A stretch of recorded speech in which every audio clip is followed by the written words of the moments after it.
ఈరోజు మన మంత్రాలయం నియోజకవర్గంలో తెలుగుదేశం, జనసేన, బీజేపీ కూటమి ఆధ్వర్యంలో జరుగుతున్నటువంటి ఈ యొక్క కార్యక్రమంలో వేదికను అలంకరించినటువంటి గౌరవ మంత్రివర్యులు, పెద్దలు, మంత్రులు గొట్టిపాటి రవికుమార్ గారికి, అదేవిధంగా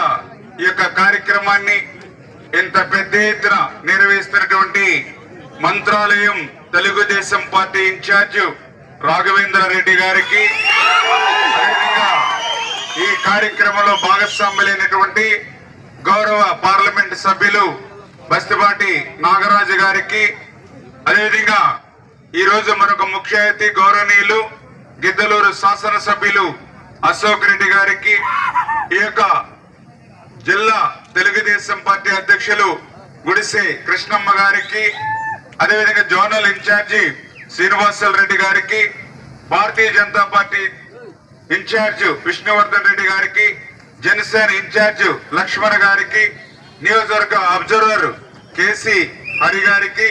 ఇంకా ఈ కార్యక్రమంలో వేదికను అలంకరించినటువంటి పెద్దలకు, ఈ కార్యక్రమంలో భాగస్వాములైనటువంటి నా తోటి కుటుంబ సభ్యులైనటువంటి తెలుగుదేశం పార్టీ కుటుంబ సభ్యులకు, పాత్రికేయ మిత్రులకు అందరికీ కూడా ముందుగా నా హృదయపూర్వకమైన నమస్కారాలు మీ అందరికీ కూడా తెలియజేసుకుంటూ ఉన్నా. ఈరోజు మంత్రాలయం నియోజకవర్గం అంటే నేను ఇన్ఛార్జ్ మంత్రిగా ఈ 2 సంవత్సరాల నుంచి చూస్తూ ఉన్నా.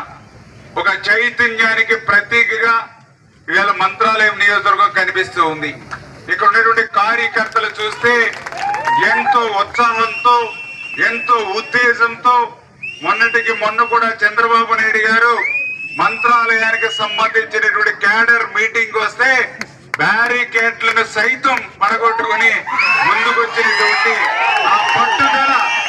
మంత్రాలయం క్యాడర్ లో నేను చూడటం జరిగింది. ఇప్పుడే మా గొట్టిపాటి రవి గారు చెప్పినట్లు ఇందా కారులో కూడా వస్తూ కూడా రాఘవేంద్ర రెడ్డి గారితో అదే చెప్పా,